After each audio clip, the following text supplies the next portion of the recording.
In this video, we'll be discussing section 6.5 from chapter 6 of P3, and in this video, we'll be discussing the quotient rule for differentiation.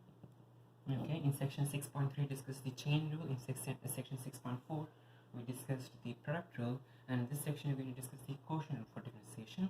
Now, again, and the chain rule was used if you have a function of a function. Okay, the product rule is used if you have a function multiplied with another function. Now for the quotient rule, we use this when you have a function divided by another function. Okay, so there is a division taking place in this function, in this overall function, and for this kind of functions you need to use the quotient rule. Okay, so before we move on for the quotient rule, let's try to prove the quotient rule. The quotient rule can actually be proven using both the product rule and the chain rule together. Okay, so let's consider the function y is equal to u raised to x, u of x divided by v of x. So we have y equals u and v, where y equals u by v, where u and v are both functions of x. Okay, so this actually can be written down. Okay, if notice that the v is currently in the denominator, but you can actually bring it to the numerator by writing this as u into v raised to minus 1. Okay, u and v are still functions of x, they are not constants. Okay, u of x and v, u is basically u of x, v is v of x. Okay, so we bring the divide by x, we change the divide by x into v raised to minus 1. Okay, the v raised to x is brought to the numerator, u into v raised to minus 1. Now we're going to differentiate this function. Okay, so dy by dx is going to be, notice that we have got two separate functions over here. We have u and we have v raised to minus 1. Okay, so there are two separate functions multiplied together, and thus we're going to use the product rule. Okay, so in the first part of the product rule, we're going to leave v raised to minus 1 as it is. Okay, you're going to leave v raised to minus 1 as it is, and we're going to differentiate u. And differentiating u with respect to x gives you du by dx. Okay, and differentiating u, because u is a function of x. If u was a constant, in that case the derivative of u would have been 0. But u is actually a function of x here, so it is going to be du by dx. And in the second step, we're going to leave u as it is, and we're going to multiply this by the derivative of v raised to minus 1. Now notice that v raised to minus 1 is not simply v. If it was simply v, we could have written the derivative as dv by dx. But this is actually a function of a function, because we have an inner function v and an outer function raised to minus 1. Okay, repeating what I said, v raised to minus 1 is a function of a function because we have an inner function v and an outer function raised to minus 1. And thus, to differentiate this, we need to use the product rule, the chain rule. Okay, so we're going to use the chain rule over here. Okay, and thus differentiating this, we differentiate the outer function first, leave the inner function as it is, so minus 1 into v raised to minus 2. That is the derivative of the outer function, and then you multiply it by the derivative of the inner function. The inner function is v, therefore the derivative is going to be simply dv by dx. Okay, so again we use the chain rule. The outer function you multiply, minus 1, the inner function remains the same. Okay, so minus 1 into v raised to minus 2, and then you multiply with the derivative of the inner function v, which is going to be simply dv by dx. Substitute this back over here, we get minus v raised to minus 2 into dv by dx. Okay, just repeating the procedure that we did over here, we have u into v raised to minus 1. Because u and v raised to minus 1 are two separate functions, we use the product rule. V raised to minus 1 remains the same, the derivative of u is du by dx, and in the second step u remains the same. V raised to minus 1 gets differentiated, but v raised to minus 1 is a function of a function, and thus you use the chain rule and you get this. Now the rest is going to be simplification over here. So v raised to minus 1 can be written as 1 by v, so du by dx into 1 by v. Okay, the minus over here and the plus over here are going to combine to become a minus, and then you get u v raised to minus 2 can be written as 1 by v square. So we have 1 by v square into dv by dx.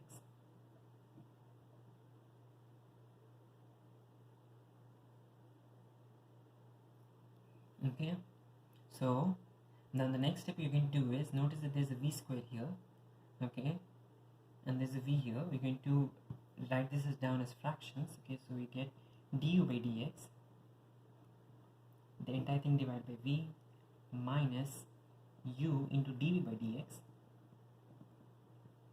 the entire thing divided by v square.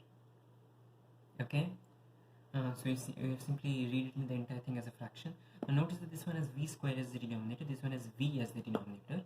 Okay, to make both the denominators constant, we're going to multiply this one with v on both sides of the both numerator and denominator. So multiply the denominator by v, multiply the numerator also by v, and so this one becomes v square. Now when both the denominators are going to be the same, we simply just combine the expressions up in the addition and subtraction that they want us to do. Here it is subtraction, so we have subtraction.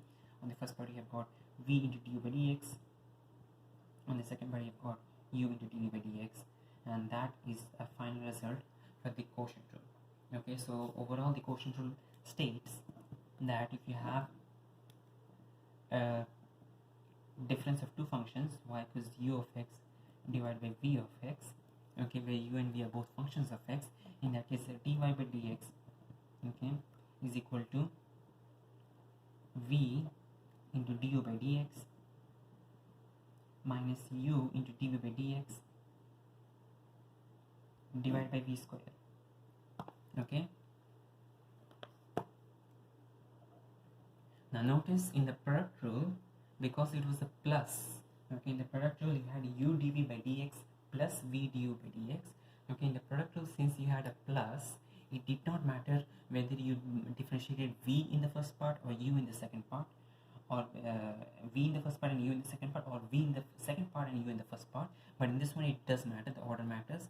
In the first part v remains the same, v remains intact, du by dx, u gets differentiated. In the second part, after minus, u remains same, v gets differentiated, and the denominator is always v square. Okay, so whatever was there in the denominator v, that one gets squared. Okay, u never appears on the denominator though. Okay, now this is using helping variables u and v. If we write this in the other function notation, okay, if we write this in the fg function notation, we get if y is equal to f of x by g of x, or let's consider the expression f of x by g of x, and the derivative of this using the quotient rule, okay, is going to be d by dx of f of x by g of x is equal to g of x into f dash of x minus f of x into g dash of x divided by g of x the whole square. Okay, again the denominator in the first expression, the denominator remains the same. Okay, it remains intact. Okay, v du by dx. Okay, this is going to be the useful form here, v du by dx. So v remains the same. Okay, u gets differentiated. In the second part, u remains the same, v gets differentiated, and the denominator you simply have gx the whole square. Usually this, if you remember this form, remembering this form is more than enough. You do not need to remember this form. Alright, we are done with this. Let's continue with some examples. In the example that we have, let's consider example 13 on page 134, and this one has y equals sin x by e raised to 2x. Okay, so y equals sin x by e raised to 2x. Okay, and this is going to be this will require us to use the quotient rule, because this is required to use the quotient rule because we have a function divided by another function. Okay, and if you want to differentiate this, we're going to use the quotient rule. In the first step, v is the one the bottom function, v remains the same, u gets differentiated. Okay, so here in this case e raised to 2x is going to remain the same, sin x gets differentiated, when sin x is differentiated you get cos x, and after the minus u remains the same, or the top function remains the same. Okay, so sin x remains the same and v gets differentiated, dv by dx. Okay, e raised to 2x gets differentiated and that becomes 2 into e raised to 2x. Okay, and then we finally have the denominator v square. In this case it is e raised to 2x the whole square. Alright, okay, now the rest is going to be simplification. Okay, and we get the rest is going to be simplification. You get e raised to 2x cos x minus 2 e raised to 2x sin x divided by e raised to 2x the whole square is e raised to 4x. Okay, now notice that e raised to 2x is common on both the numerator, in both the terms of the numerator, so you can actually factorize e raised to 2x in the numerator. So you get e raised to 2x into cos x minus 2 sin x divided by e raised to 4x, and e raised to 2x and e raised to 4x can cancel out to give e raised to 2x in the denominator, and thus our final answer is cos x minus 2 sin x divided by e raised to 2x. Alright, this is the final answer for the derivative. Alright, now let's consider another example, and in this example we have we'll be doing example 12 from page 134. Let y equal to x by 2x plus 5, and you want to find the derivative of this function, and the derivative of this function, and you're also going to find the equation of the normal. Okay, find the equation of the normal.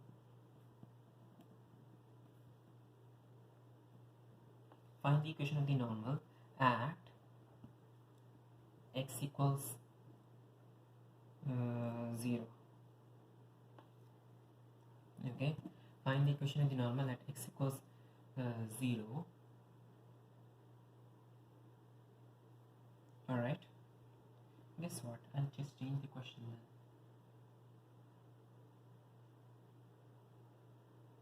Find the equation of the normal at x equals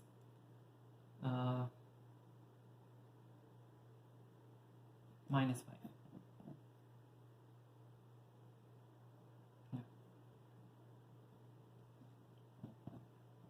Okay, equation of the normal at x equals minus 5. Okay, so now to find the equation of the normal at x equals minus 5, we need to find the gradient of the curve at x equals minus 5. Now to find the gradient of the curve, we need to find the derivative of this function, and so if you start finding the derivative of this function, you get dy by dx equals, okay, since this is x divided by 2x plus 5, we have two separate functions which are divided, and thus we're going to use the quotient rule. In the first part of the quotient rule, v, okay, let's write down the quotient rule again. Okay, d by dx of u by v is equal to v du by dx minus u dv by dx divided by v square. So again, in the first part v remains the same, the denominator remains the same, du by dx u gets differentiated, and in the second part u remains the same, dv by dx gets differentiated. So over here in the first part 2x plus 5 remains the same, u, which is the top, gets differentiated. The derivative of x is simply 1. Okay, the derivative of x is simply 1. In the second step, u remains the same and v gets differentiated. The derivative of 2x plus 5 is simply 2. Okay, again repeating what I did. Okay, in the first part, v to x plus 5 remains the same. U gets differentiated, x becomes 1. In the second component, x which was u which was x remains the same, and v to x plus 5 gets differentiated to give us 2. Then on the denominator we simply have v square. V is 2x plus 5 here, and thus this is going to be 2x plus 5 the whole square. Simplifying the expression, you get 2x plus 5 minus 2x divided by 2x plus 5 the whole square. Okay, if you have a function over here, you do not need to expand this, because expanding this will actually not be helping you at all. Okay, so 2x plus 5 minus 2x and minus 2x cancel out, we get therefore 5 by 2x plus 5 the whole square. Okay, so we got an expression for the derivative. Now let's find we need to find the equation for the normal. Thus we need to find the gradient at the point x equals 5. So when x equals minus 5, dy by dx is equal to therefore 5 divided by 2x plus 5 the whole square. Substitute x equals minus 5, we get 5 divided by minus 10 plus 5 the whole square, and that becomes 5 divided by, this becomes minus 5 the whole square is 25, and therefore this is simply equal to 1 by 5.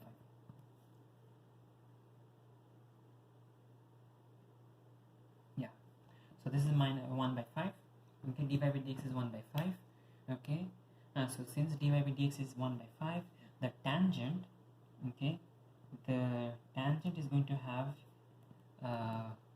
gradient 1 by 5, but the normal, we need to find the normal over here. That's the question over here. So the normal is going to have gradient minus 5. Okay, it's the negative, is the reciprocal and also the negative of that reciprocal. Okay, because the tangent and normal are going to be perpendicular to each other, and from P1 mathematics we know that two perpendicular lines are their gradients are going to be equal, are going to multiply to give minus 1. Okay, so here the tangent and the normal gradients are going to multiply to give minus 1. 1 by 5 into minus 5 is going to be equal to minus 1. So since the tangent is gradient 1 by 5, the normal is going to have gradient minus 5. Since the tangent is gradient 1 by 5, the normal is going to have gradient minus 5. Okay, alright, now we know the gradient of the normal. We are going to now find the equation of the normal. For that, we will be simply using the equation from P1 mathematics. Y minus y1 equals m into x minus x1. Okay, this is the equation that you know from P1 mathematics. Okay, now we know what m is. Okay, we know m is minus 5. We know what x1 is, because x1 is the point at x equals minus a. We have the point already given in a question, x equals minus 5. But you actually do not know what y1 is. We never, the question did not give us what y was. Okay, and thus we need to actually find out what y is before we continue using this equation. So let's give a break, okay, to this equation. Let's find out what y is. Okay, so y is equal to, we have our original equation, x by 2x plus 5. So x by 2x plus 5, substitute minus 5 into this equation, we get minus 5 divided by 2 into minus 5 plus 5, and that is equal to 1, if I'm right. Minus 5 divided by minus 2 plus 5 minus 5, yeah, so that's 1. Okay, so since y equals 1, here y1 is equal to 1. Okay, now substituting 1, minus 5 and minus 5 into the equation, we get y minus 1 is equal to this m is minus 5. Okay, it's the gradient of the normal. We're not finding the tangent, we're finding the normal. So this is minus 5 into x minus, we have the x coordinate is minus 5, therefore this is going to be minus of minus 5. Make sure that we have the first minus is the minus from the equation, is the minus from the formula. The second minus is the minus of the coordinate. Okay, you need to be always careful about how many minuses you have and where the minuses come from. Okay, the rest is going to be simplification. Y minus 1 equals minus 5x minus 25, and for y is equal to minus 5x minus 24. So that's the equation of the normal over here. Okay. Alright, let's consider another example. In this example, let's take y is equal to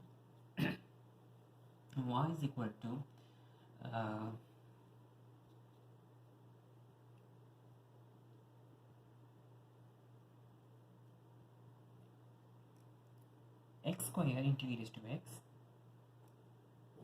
divided by sin x cos x.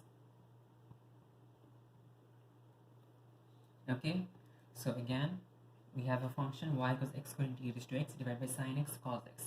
Okay, so over here we have, this is actually a complex function, but the first thing that you're supposed to notice over here is that we have a numerator which is x squared e raised to x, the numerator is x squared e raised to x. We have a denominator which is sin x into cos x. Okay, so you have a numerator which is x squared into e raised to x, you have a denominator which is sin x cos x, and they are divided. Okay, there is a division in between, and thus the first function you're going to, the first rule that you're going to use between the chain rule, quotient rule, and the product rule is the quotient rule over here. Okay, so the first thing you're going to use the quotient rule, and then we can move on and look into what you can do for the complex functions that you have in both the numerator and the denominator.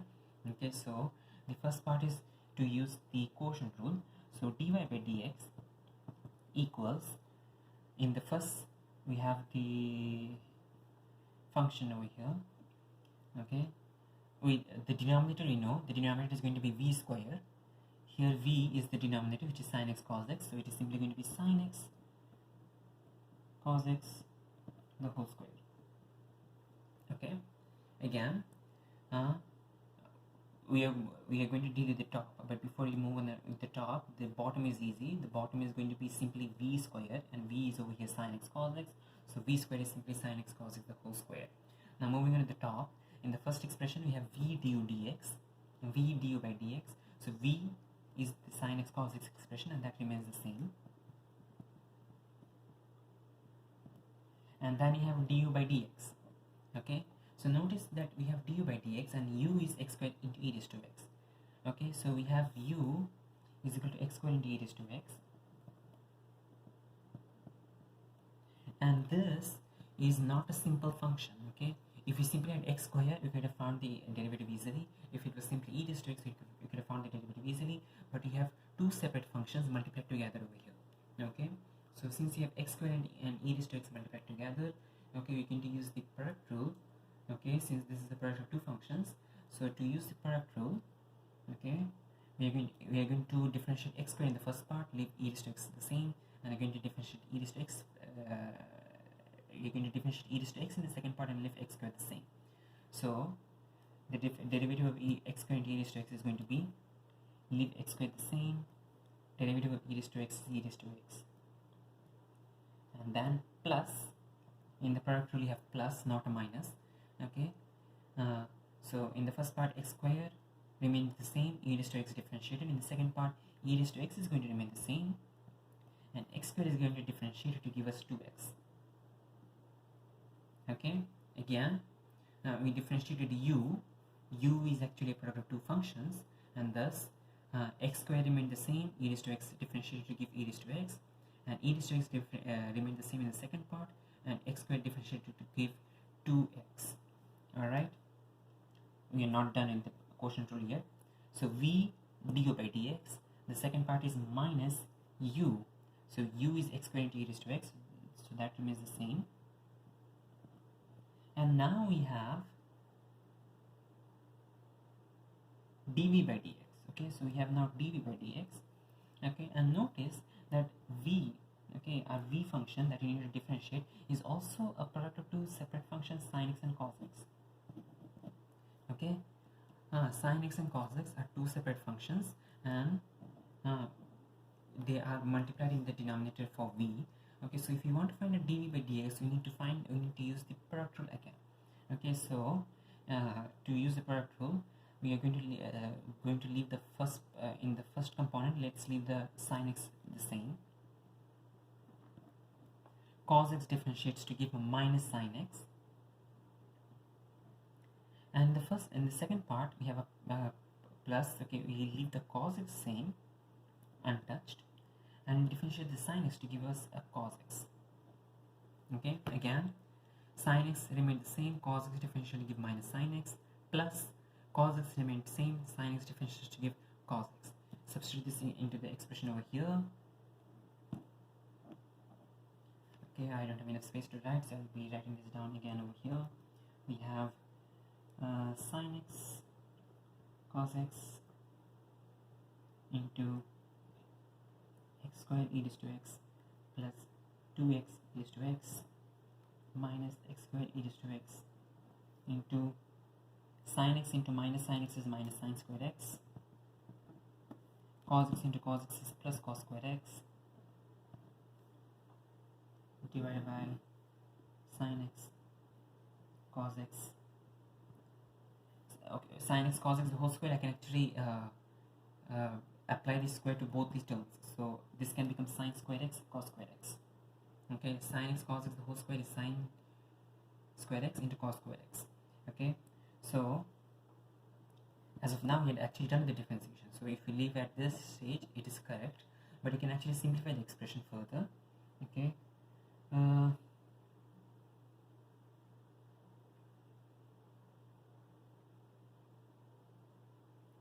let's break the terms down. Okay, let's expand the terms. We get